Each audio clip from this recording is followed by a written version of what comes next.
know that debt payments limits the ability to do things we want to do for ourselves, whether it's picking up sneakers, going on vacation, a multitude of things. But a lot of people don't understand either. Having debt actually prevents you from being the good person you may want to be in donating to causes. I surround my soul with the positivity. That's why I don't worry about the things that I don't see. Yeah. These days I don't worry about much. I think we should have some more fun.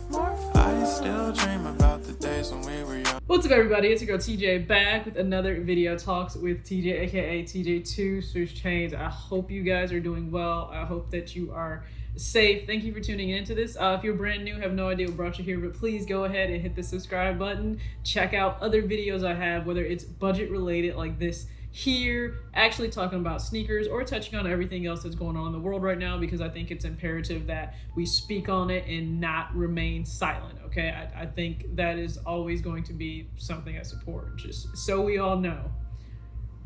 I've touched on debt numerous times on this channel because most of my content is actually about discussions on money, or our discussions on money, whether it's how you manage your money with a simple budget, understanding the toll that debt takes on future plans you may have for yourself, and then also why saving is important, making sure you invest in your retirement. But something I think that kind of leaves us, it's not always right in the forefront of our minds, is how debt can actually prevent us from doing the good we want to do. So doing just good for ourselves happens to be picking up shoes or clothes or anything else, right? Treating yourself is something I'm an advocate for. I support it, I rock with it, I love it.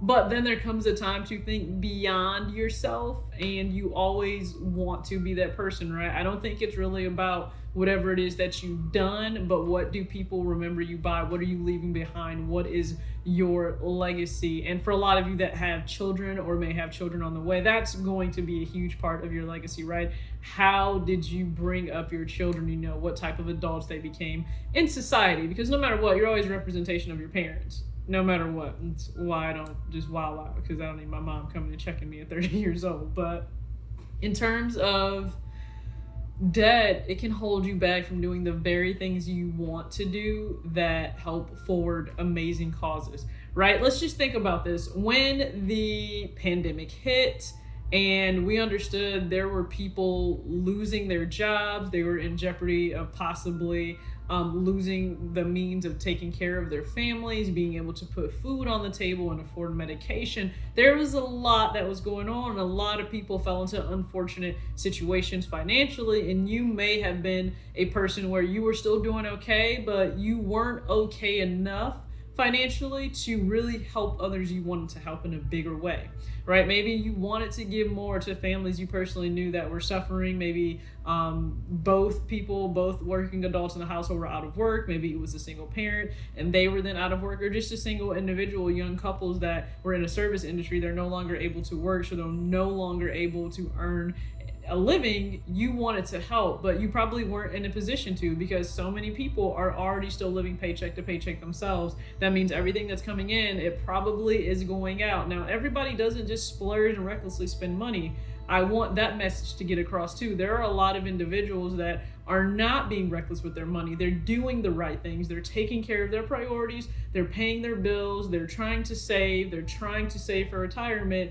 And it just becomes a lot. Like, they don't have anything else to give to others they may really want to. That's why I think it's important you understand why knocking out debt has to happen. And I don't mean like your mortgage debt, because once you buy into a home, you understand you're going to have that for like 15 or 30 years. So you get that.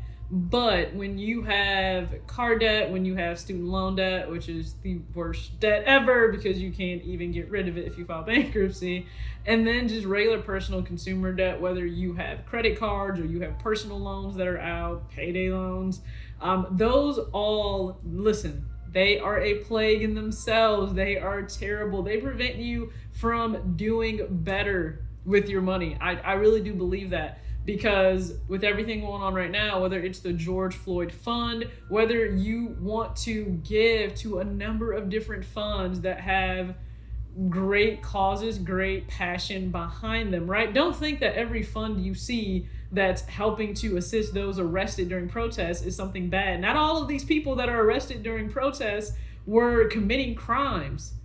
Some of them were just simply taken into custody. They weren't doing anything wrong. They were exercising their First Amendment right, and they were simply taken into custody. I mean, there are celebrities that have been arrested and taken into custody, and they were doing absolutely nothing wrong. They weren't breaking any laws. And so, because I've seen that circle around, why would I bail out criminals? Well, not everyone that's arrested during a protest is a criminal. Let's just keep that in mind. I know that that's lost, but that's not the case, and some of these funds are helping to do that. There are lawyers that are also providing their services pro bono to get these individuals out, because again, everybody is not causing harm and destruction. Some people are really just out here doing good and they get caught up. So there are funds that you could donate to, but guess what? You probably don't have the money to donate, and that's not a shot or an attack at you.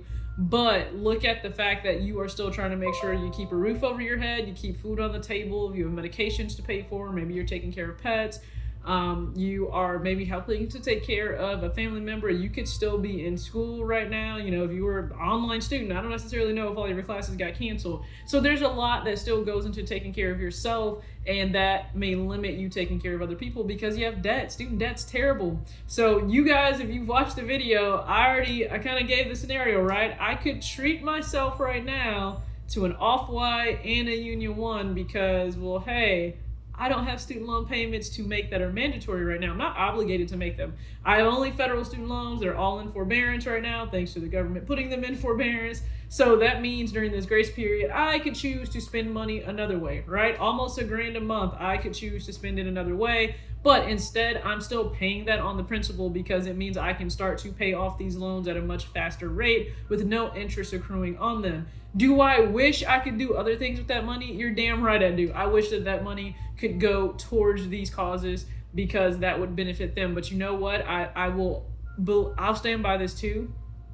It hurts to have to do this, but you got to take care of your own house first before you can help somebody else. There's a reason they tell you put your own oxygen mask on first in the event of a plane crashing, and then help your neighbor, because you need to be in a sound place before you can help somebody else, right? It would do me no good to possibly not have that money, something happened, an emergency happened, and then I have to then go into savings versus just using that money, if that makes sense. So make a plan to pay off your debt, get it taken care of, get it gone, because once it's gone, I want you, like right now yourself, what type of either student loan debt, personal debt, I don't care, credit card debt, what type of debt are you carrying every single month with you?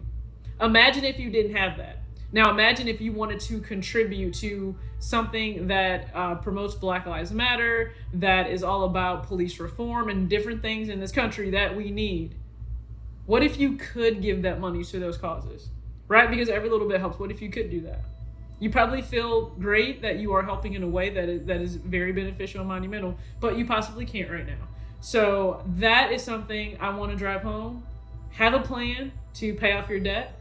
When you get extra money in, if you can split it up 3 ways, that's one thing I always try to do, split the money up 3 ways. If you get extra money that comes in, whether it's from a raise, from a tax refund, from possibly another stimulus check. I know they're looking to do another round of those. What could you do with it? Because you can make it a 3-part allocation, right? You save some, you put some towards debt, and you can put some towards, I don't know, a cause or treating yourself. That part's up to you. But no matter what, I know a lot of you want to help, but student debt's in the way, credit card debt's in the way, a car loan is in the way. Now, the car debt, I'm not the most upset about because a lot of people end up having a car note. My thing is, please make an effort to pay that off too. If you didn't see the amazing story by Diana, it was actually shared Wall Street Journal. So she resold kicks and clothes, and she paid off her car note, so she is debt-free now. That's an amazing story, but Dee is an amazing woman outside of just that. I just found it super exciting because, I'm a financial nerd, and I just thought that was really cool that she did that. But please make a plan. So if you don't know about that, my budgeting ebook is available. All you have to do is hit my email. My email is below. Just say, hey, I'd like a copy of your book. I will get that out to you ASAP, okay? So remember, we got to get rid of the debt so we can do the things we want to do, live the way we want to live. As always, act your age, not your shoe size. Peace out.